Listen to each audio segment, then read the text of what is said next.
வணக்கம். நம்ம சேனலுக்கு தொடர்ந்து ஆதரவளித்துக் கொண்டிருக்கும் நல்ல உள்ளங்களுக்கு நன்றி. தொடர்ச்சியாக ஆதரவு கொடுங்க. எடப்பாடி பழனிசாமி வேகம் எடுத்துக்கிட்டு இருக்காரு. அவர் அண்டர் எஸ்டிமேட் பண்ணிடாதீங்க. நம்ம தொடர்ந்து சொல்லிட்டு இருப்போம். ஒரு பக்கம் அமித்ஷா என்னதான் இழுன்னு இழுத்து விட்டாலும் எடப்பாடி பழனிசாமி அசர்ற மாதிரி இல்லை. இப்படிப்பட்ட சூழ்நிலையில் தேர்தல் கமிஷனை வச்சு எடப்பாடிக்கு பல சிக்கல்களை கொடுத்து கொண்டு இருந்தாலும் கடைசியாக எடப்பாடி ஜெயிச்சிருவார் அப்படின்னு நம்ம சொல்கிறோம். அதை பின்னால் வரக்கூடிய நாட்களில் நீங்கள் புரிஞ்சுக்குவீங்க. ஏன்னா ஒரு ஒரு ஒரு எடப்பாடி பழனிசாமியுடைய செயல்பாடை தொடர்ந்து பார்க்கும்போது சில பேர் பார்க்கும்போதே சொல்லிடலாம், இவர் 2வது இடம் தாங்க. இப்போ செங்கோட்டையன் வரும்போதே நம்ம சொன்னோம், இல்லைங்க அவர் 2வது இடம் தான், அவர் தலைவரெலாம் ஆக முடியாது. ஓபிஎஸ் அவ்வளோதாங்க அவருடைய எல்லை, இவ்வளோ வாய்ப்புகள் இருந்தும் அவர் தவற விட்டுட்டார் அப்படின்னு. வாய்ப்புகளை ஏற்படுத்தி கொள்ளக்கூடியவர் தான் தலைவர், இல்லை கிடைக்கக்கூடிய வாய்ப்பை நன்றாக பயன்படுத்தக்கூடியவர்கள் தான் தலைவர்கள். அந்த விதத்தில் எடப்பாடி பழனிசாமி இப்போ 2வது கட்டமாக பிரச்சாரத்தை ஜூலை 24 ஆகஸ்ட் அப்படின்னு இன்றைக்கி சொல்லியிருக்காங்க. 2ஆம் கட்ட சூறாவளி சுற்றுப்பயணம். எடப்பாடி பழனிசாமியை பொறுத்த வரைக்கும் ஒன்று, இப்போ சமீபத்தில் பார்த்தீங்கன்னா எல்லோரும் துண்டு சீட்டில் எழுதிட்டு பேசுகிறது, குறிப்பு வச்சுக்கிட்டு பேசுகிறது, இப்படிலாம் இருக்கும்போது எந்த விதமான குறிப்பும் இல்லாமல் சகட்டு மேனிக்கு அந்த புள்ளி விவரத்தை அள்ளி விடுறதுல இன்றைக்கி எடப்பாடி பழனிசாமி பக்காவாக பண்ணுறார். நமக்கு தெரிஞ்சு ஒரு சில தவறுகள் இருந்தாலும் அண்ணாமலை இந்த மாதிரி பேசுவார். ஆனால் தவறுகளோடு பேசுவார். சிலது நிறையா பேசினாலும் சிலது தவறுகளாக இருக்கும், ஆனால் பேசுவார். சீமான் சொல்லவே வேணாம், புள்ளி விவரத்தோடு பேசுவார். இப்படிப்பட்ட சூழ்நிலையில் இன்றைக்கி எடப்பாடி பழனிசாமி பிரதான எதிர்க்கட்சி தலைவர் அப்படிங்கிறவர் இன்றைக்கி ஒரு விஷயத்தை பற்றி பேசும்போது கவனமாகவும் நுட்பமாகவும் பேசுகிறாருன்னு நம்மளால் புரிஞ்சுக்க முடியுது. இது பாராட்டத்தக்கது ஒன்று. இன்னொன்று, இப்போ 2வது கட்ட சுற்றுப்பயணம் அப்படிங்கிறது உடனடியாக ஏன் போகிறார்? எல்லோரும் என்ன நினச்சாங்கன்னா, முதல் கட்டம் முடிஞ்சதுங்க, அடுத்து எப்போ போவார்னு தெரியலைங்க. அப்படிங்கும்போது சூட்டோட சூட்டாக அதுவும் போகிற இடம் பார்த்திங்கன்னா முதுகுளத்தூர், காரைக்குடி, சிவகங்கை, நம்ம விஜயபாஸ்கர் இருக்கக்கூடிய புதுக்கோட்டை, அந்த ஏரியாவில். அப்போ எடப்பாடி பழனிசாமி தென் மாவட்டத்தில் எடப்பாடி பழனிசாமிக்கெல்லாம் ஆதரவு இல்லை, அதிமுகவுக்கு ஆதரவு இல்லைன்னு சொல்லும்போது அங்கேயும் போகும்போது ஒன்று நல்லா புரியுது, கொங்கு மண்டலத்தில் மாசை காட்டியாச்சு, அங்கேயும் என் மாசை காட்டுறேன் அப்படிங்கிறத புரிஞ்சுக்க முடியுது. இன்னொன்று, எல்லாத்தையும் தாண்டி வில் பவர். எப்பயுமே தொண்டர்களுக்கு என்னங்க என்ன வேணும், அதிமுக ஒன்று, அதிமுகலாம் வருமோ இல்லையோ தெரில அப்படின்னு பேசிகிட்டு இருக்கவங்க மத்தியில் பிஜேபி கூட கூட்டணி சேர்ந்த உடனே நம்ம தான் அடுத்து ஆட்சி அமைப்போம், அது ஆட்சி அமைக்கிற ரேஞ்சுக்கு ஒரு போயிட்டார். நம்ம தாங்க ஆட்சி, அதிமுக பெரும்பான்மையாக ஆட்சி பெறுங்க. ஜெயலலிதா சொல்லுவாங்களா, கண்ணு கட்டிய தூரம் வரை எதிரிகள் இல்லை, அப்படி தான் பேசணும். இப்போ அவருடைய பேச்சை பார்த்தீங்கன்னாவே ஒரு நல்லா தெரியுது, என்னங்க எந்த நம்பிக்கையிலேயே இவர் பேசுகிறாரு, இவ்வளவு பிரச்சனை இருக்குது, கொஞ்சம் கூட கவலைப்படாமல் பிரச்சாரத்துக்கு போகிறாரு. அப்போ ஏதோ ஒரு ஸ்ட்ராட்டஜி எடப்பாடிக்கிட்ட இருக்கும், எடப்பாடிக்கிட்ட இல்லாமல் இருக்காது. பிஜேபியுடைய கூட்டணி சேர்ந்து சட்டமன்ற தேர்தலில் பிஜேபி ஒரு எக்ஸ்ட்ரா லக்கேஜ்னு தெரிஞ்சு அதை இழுத்துக்கிட்டு கிட்டத்தட்ட 70 சீட்டு வாங்குறாருன்னா 10 வருஷத்துக்கு அப்புறம் எடப்பாடி பழனிசாமியை சாதாரணமாக இடம் போட முடியாது. இப்போ எடப்பாடி பழனிசாமி அவர்களுடைய இந்த தென் மாவட்ட பயணம் அப்படிங்கிறது எந்த விதத்தில் இம்பேக்ட் ஏற்படுத்தும்னா, பொதுமக்கள் மத்தியில் நம்ம ஏற்கனவே சொன்ன மாதிரி ஓரணியில் தமிழக மாவட்டம், உங்களுடன் ஸ்டாலின்னு திமுக வேகம் எடுத்துகிட்டு இருக்கும்போது, ஏன்னா திமுகவுக்கு ஸ்டாலினை தாண்டி வியூக வகுப்பாளர்கள், மீடியா அவங்க கையில் இருக்குது, ஐடிவிங்க அவங்க கையில் இருக்குது, இப்போ பெருமளவுக்கான பணம் இருக்கிறது, அதிகாரிகள் பின்னாடி இருக்காங்க. இவ்வளவு பெரிய படையுடன் திமுக வருது. இங்கே பார்த்தீங்கன்னா ஐடிவிங்க இருக்காண்டியான்னு தெரியல, அதிமுக அந்த ரேஞ்சில் தான் இருக்குது. எடப்பாடி பழனிசாமி ஒரே ஒரு ஆள் தான், அவரே வியூக வகுப்பாளர், அவரே இறங்கிட்டார் களத்தில். அவருக்கு சிக்கலை கொடுக்கறதுக்காக அமித்ஷா அடிக்கடி கூட்டணி ஆட்சின்னு வேறு அடிக்கடி சொல்கிறார். இதையும் சமாளிக்கணும். அதாவது ஒரு கட்சியில் அப்பாவுக்கு அப்புறம் பையன் முதலமைச்சர் ஆகிறது, அந்த கட்சியை கட்டுக்கோப்பாக வைக்கிறது பெரிய விஷயம் இல்லை. அப்படியே இருக்கக்கூடிய திமுக கட்டுக்கோப்பாக இருக்கா? காலையில் விடியல் காலையில் எழுந்தா நம்ம ஆளுங்க என்னென்ன பிரச்சனை பண்ணுவாங்க அப்படின்னு சிஎம்ஏ புலம்புறார். மதுரை மாநகராட்சியில் ஏன்பா தப்பு பண்ணிட்டீங்கப்பா, ரிசைன் பண்ணுங்கப்பான்னு சொன்னால் அதெல்லாம் ரிசைன் பண்ண முடியாதுங்கிறாங்க. அப்போ ஒரு மேயர் கேண்டிடேட்டாக திருநெல்வேலியில் சிஎம் ஒருத்தர் நிறுத்துறாரு, அவருக்கு எதிராக பவுன்ராஜ்னு ஒருத்தர் திமுகலேருந்து நிற்கிறார். இது திமுக. அப்போ உங்கள் அப்பா கட்டி காத்த இயக்கம் கூட இன்றைக்கி உங்களால் கட்டி காக்க முடியல, அதிகாரம் இருந்தும். எடப்பாடி பழனிசாமிக்கு ஓபிஎஸ் பிரச்சனை, செங்கோட்டையன் பிரச்சனை, ரெய்டு பிரச்சனை, வழக்குகள் பிரச்சனை, கேசி பழனிசாமி பிரச்சனை, ஆதித்தன் ஒருத்தர் கேஸ் போடுறாரு, புகழேந்தின்னு ஒருத்தர் கேஸ் போடுறாரு, கேஸு ஒரு பெரிய ஒரு வக்கீல் ஆகிட்டார் இப்போ எடப்பாடி. அந்த அளவுக்கு ரெட்டலை இருக்குமா இருக்காதா இப்போ வரைக்கும் இவ்வளவு பிரச்சனைக்கு மத்தியிலையும் எல்லாத்தையும் சமாளித்து ஒரு ஆள் நிற்கிறாருன்னா, இயற்கையாக தனக்கான தலைவரை ஒரு இயக்கம் தேடிக்கொள்ளணும், அவ்வளோதான். அதனால தான் எடப்பாடி பழனிசாமி பாருங்க, எடப்பாடி பழனிசாமி அவர் அடிமையாகிட்டார், என்ன வேணால் சொல்லுங்கள். இன்றைக்கி இவ்வளவு பிரச்சனைகளுக்கு மத்தியிலையும் நீங்கள் சொல்கிற மாதிரி யாருன்னே தெரியாத எடப்பாடி இன்றைக்கி பெரிய ஒரு தலைவராக மெர்ஜாக இருக்காருன்னா அது அவருடைய தனிப்பட்ட ஆளுமை தான், அதில் மாற்று கருத்தை இல்லை. இப்படிப்பட்ட சூழ்நிலையில் எடப்பாடி பழனிசாமி இந்த குறிப்புகள் எல்லாம் பேசுகிறத தாண்டி அவர் எடுத்து வைக்கிற வாதம் பார்த்திங்கன்னா, இன்றைக்கி இருக்கக்கூடிய மக்கள் வீடுகள் அப்படிங்கிறது எவ்வளோ பெரிய கனவு. அதாவது எல்லாமே இந்த புள்ளி விவரத்தோடு பேசுகிறாரு பாருங்க, அது ரொம்ப சிறப்பு. இப்போ திமுக அப்படிங்கிறது வந்து அதாவது என்னென்னா, இது வந்து ஒரு எப்படி சொல்கிறது, ஒரு விளம்பர ஆட்சிங்கிறாங்கல்ல, அந்த மாதிரி. நீங்கள் திருபுவனம் விஷயத்தில் பார்த்தீங்கன்னா, அந்த பாதிக்கப்பட்ட அந்த அஜித் அவங்க தம்பிக்கு நீங்கள் வந்து வேலை கொடுக்குறீங்க, 70 கிலோமீட்டர் தள்ளி வேலைங்க அப்படின்னு அவர் புலம்புறாரு. பட்டா கொடுத்துருக்கீங்க, காட்டுக்கு நடுவில் பட்டா கொடுத்துருக்கீங்க, அப்போ அவர்களுக்கு அந்த அந்த பயன் போய் சேரலை. இதே மாதிரி பார்த்தீங்கன்னா லாக்அப் டெத்தில் இன்னொரு நிறைய பேர் இருக்காங்க, அவங்களுடைய கதை ஒவ்வொன்றா கேட்டிங்கன்னா அழுகை வரக்கூடிய கதையாக இருக்குது. அதில் மீனாங்கிற ஒரு அம்மாவுக்கு அவங்க ஹஸ்பண்ட் முருகன் நினைக்கிறேன், அவர் இறந்து போய் ரொம்ப நாள் ஆச்சு. வேலை கொடுக்க சொல்லி நாங்கள் வேலை கொடுக்குறோம் 2024 போய் நீதிமன்றத்தில் உறுதியளித்து திமுக இதுவரை வேலை கொடுக்கவில்லை.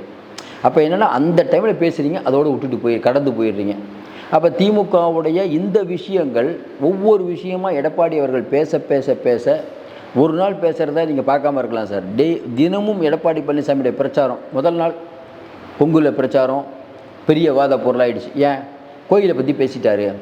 அதாவது நீங்கள் வந்து இன்றைக்கி சொல்லுவாங்கள்ல, காலாடிக்கிட்டே தூங்கணுங்கிற மாதிரி எடப்பாடி பழனிசாமி ஒன்றுமே இல்லாமல் அதிமுக எதிர்க்கட்சி அரசியல் கூட சரியாக பண்ணலன்னு சொன்னவங்க மத்தியில் இன்றைக்கி பரவாயில்ல, இப்போ எடப்பாடி பழனிசாமி எல்லா இடத்துக்கும் போகிறாரு, இன்னொரு 8 மாதத்தில் ஸ்டாலின் ஆட்சி முடிஞ்சிடுங்கிறாரு, நான் தான் அடித்து கிங்குங்கிற ரேஞ்சுக்கு போகும். அதாவது ரொம்ப ஒரு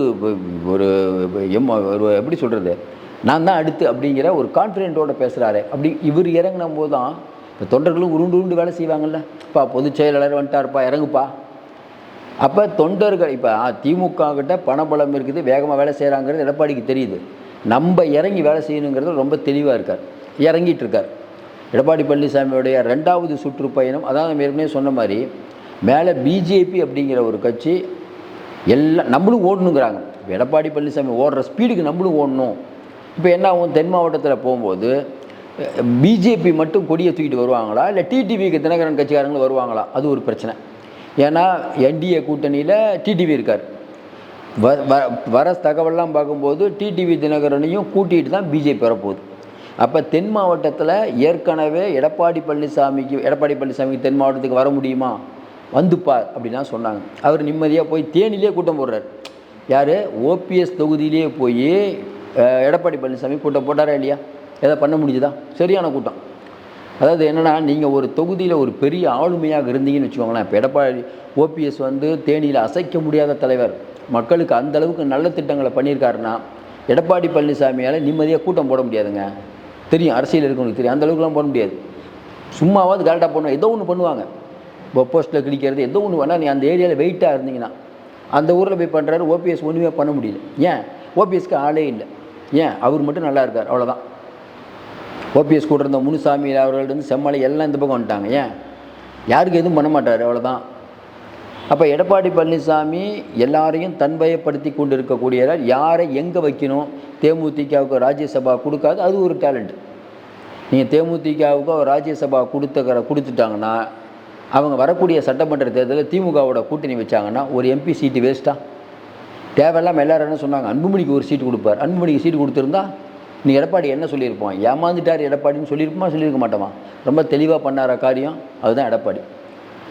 தொடர்ந்து எடப்பாடி பழனிசாமியை நம்ம வந்து பல விதங்களில் விமர்சித்தாலும் சில விஷயத்தில் எடப்பாடி பழனிசாமி பாராட்டி ஆக வேண்டும். இன்றைக்கி இருக்கக்கூடிய சூழ்நிலையில் அவருக்கு சிக்கல்கள் இருக்கானா, பல சிக்கல்கள் இருக்குது, அதுவும் மறுப்பது இருக்குல்ல. இன்றைக்கி பிஜேபி தினந்தோறும் அவருக்கு பிரச்சனை. அமித்ஷா வந்து இல்லை கூட்டணி ஆச்சுன்னு அவருக்கு பிரச்சனை பண்ணுறாரு. இதை விலைக்கு சொல்ல வேண்டியது எடப்பாடியுடைய, அது ஒரு பெரிய கஷ்டம்தான். இன்றைக்கி அதாவது எடப்பாடி பழனிசாமி வேகமாக முன்னேறிட்டு இருந்தாலும் பிடிச்சி இழுக்கிறத அமித்ஷா பண்ணிகிட்டு இருக்கார். ஸ்டாலினை முதலமைச்சரே ஆக்கியே தீர்வுங்கிறதுல அமித்ஷா உறுதியாக இருக்காரோ ஒரு சந்தேகம்லாம் வருது. இன்னொரு பக்கம் பார்த்திங்கன்னா தேர்தல் ஆணையம் வந்து இன்றைக்கி வந்து ரெட்டலையை கொடுக்கணுமா வேணாமா அப்படின்னு முடிவு பண்ணுற இடம் அப்படிங்கிறது தேர்தல் ஆணையமா இல்லையாங்கிறத தேர்தல் ஆணையம் இன்னும் சொல்லலை. உயர்நீதிமன்றத்தில் 4 நாளைக்கு முன்னாடி கேஸ் வரும்போது கூட தேர்தல் ஆணையம் இதை விசாரிக்கலாமா இல்லையான்னு கேட்டதுக்கு தேர்தல் ஆணையம் அப்புறம் சொல்கிறாங்கிறாங்க. ஏன் அப்புறம் சொல்கிறாங்க? ஏன்னா இப்போ அமித்ஷா நினச்சா ரெட்டலையை கொடுக்க முடியுமா, கொடுக்க முடியாதா எடப்பாடிக்கு? நீங்கள் சொல்லலாம், அமித்ஷா ஃபோன் பண்ணி சொன்னால் உடனே கிடச்சிருங்க, ஏன் கொடுக்காமல் இருக்கார்? அதில் என்ன உள்குத்து? அப்போ எடப்பாடி பழனிசாமி கூட்டணி ஆட்சிக்கு ஒத்து வந்தால் நீங்கள் ரெட்டலையை தருவீங்க, இல்லை ரெட்டலையை தரமாட்டீங்க, அவ்வளோதானே உங்கள் பிளானு. வேறு எப்படி நம்ம புரிஞ்சுக்கிறது? எடப்பாடி பழனிசாமி ரொம்ப லாவகமாக பண்ணிட்டு இருக்கிறதா தெரியும், பார்த்தீங்கன்னா தெரியும். பிஜேபியை பகைச்சிக்கலாம் மாட்டார், என் தலைமையில் ஆட்சிப்பான், நாங்கள் பெரும்பான்மையாக வெற்றி பெறுவோம், முடிச்சு கதை. இன்னொரு 10 நாளில் தேர்தல் ஆணையம் முடிவெடுக்க வேண்டும்னு நீதிமன்றம் சொல்லிடுச்சு. 10 நாளைக்கு மேலே தேர்தல் ஆணையம் முடிவெடுக்காமல் இருக்க முடியாது. 10 நாள் வரைக்கும் இப்படியே எடப்பாடி பேசிகிட்டு இருக்காருன்னு வச்சுக்கோங்களேன். அமித்ஷா என்ன பண்ணுவார், என்னடா அது ஒன்றுமே புரியலையே, 10 நாளைக்கு அப்புறம் கோர்ட்டில் போய் தேர்தல் ஆணையம் சொல்ல வேண்டும். தேர்தல் ஆணையம் இந்த விஷயத்தை தலையிடலாமா இல்லையாங்கிறத சொல்லணும். தலையிடுவதற்கான அதிகாரம் இன்றைக்கி பார்த்திங்கன்னா இல்லவே இல்லை. அப்படிப்பட்ட சூழ்நிலையில் இந்தியாவில் இந்த மாதிரி இந்த ஒரு முலாயம் சிங் யாதவ் ஒரு கட்சி இருக்குது, சமாஜ்வாதி கட்சி இருக்குது, யாராவது ஒருத்தர் போய் அது எனக்கும் பங்கு இருக்குதுன்னு கேஸ் போட்டாருன்னா தேர்தல் ஆணையம் விசாரிக்க முடியுமா அதை? அப்போ தேர்தல் ஆணையம் இல்லாத ஒரு அதிகாரத்தை இருக்கிற மாதிரி காட்டிகிட்டு இருக்கிறதுக்கு காரணம் ரெட்டலையை வச்சு எடப்பாடியை இன்னும் மிரட்டணும் அப்படின்னு பிஜேபி நினைக்குது. எடப்பாடி பழனிசாமி நினைக்கிறாரு 10 நாள் தானே அப்படியே அமைதியாக இருப்போம், 10 நாளில் தீர்ப்பு வரட்டும், வந்ததுக்கப்புறம் ரெட்டல் நம்ம கைக்கு வரட்டும். ஏற்கனவே நம்ம சொன்ன மாதிரி எடப்பாடி பழனிசாமி என்ன முடிவில் இருக்கார், பிஜேபி அப்படிங்கிற ஒரு கட்சியை விட்டுட்டு போக எடப்பாடி தயாரில்லை. அதுலேயும் ரொம்ப தெளிவாக இருக்கார். இன்னைக்கு இதுக்கு மேலே பிஜேபியை விட்டுற முடியாது, பிஜேபி நமக்கு தேவை, பன்னெண்டுக்கு நிறைய விஷயத்துக்கு தேவை, இனிமேலாம் பிஜேபி விட்டுட்டு விஜய்கிட்ட போவாருங்கிற கருத்து நம்ம உடன்பாடு இல்லை, அதெல்லாம் சொல்லி இறங்கிட்டாங்க. ஆனால் அமித்ஷா கொஞ்சம் விளையாட பார்க்குறாரு, அதை எடப்பாடி பழனிசாமி பக்காவாக கழட்டி விட்டுட்டுருக்காருன்னு சொல்லலாம். தொடர்ந்து நம்ம நல்லா ஞாபகம் வச்சுக்கோங்க, இந்தியா முழுக்க அமித்ஷாவும் மோடியும் எல்லாருக்கும் அல்வா கொடுத்துட்டு இருந்த போது கூட மோடி அமித்ஷாக்கு அல்வா கொடுத்த எடப்பாடி தான். மோடியோடைய கூட்டத்தில் போய் கலந்துக்கிட்டார், என்டிஏ கூட்டத்தில் கலந்துக்கிட்டு ரெட்டலையெல்லாம் வாங்கினதுக்கப்புறம் தேர்தல் ஆணையத்தில் ரெட்டலையை அவங்களுடைய வெப்சைட்டில் வெளியிடுறாங்க.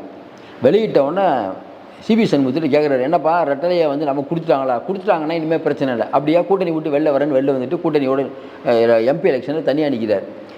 அதையும் தாண்டி இப்போ பிஜேபி என்ன பண்ணுது, எடப்பாடியை எப்படியும் கூட்டணி கொண்டு வரணும், ரெட்டலை பிரச்சனை, ஓபிஎஸ் இவ்வளோ செங்கோட்டை எல்லாத்தையும் முறியடித்து இன்றைக்கி இருக்கிறாருன்னா அவர் அண்டர் எஸ்டிமேட் பண்ணிடக்கூடாது. இப்போவும் சொல்கிறேன், வரக்கூடிய தேர்தலில் எடப்பாடி பழனிசாமி உடனே சிஎம் ஆகிடுவார். நம்ம சொல்லுது சவால்கள் நிறையா இருக்குது. திமுக அதிகார பலம், பண பலம், எல்லா வித கூட்டணி பலம்.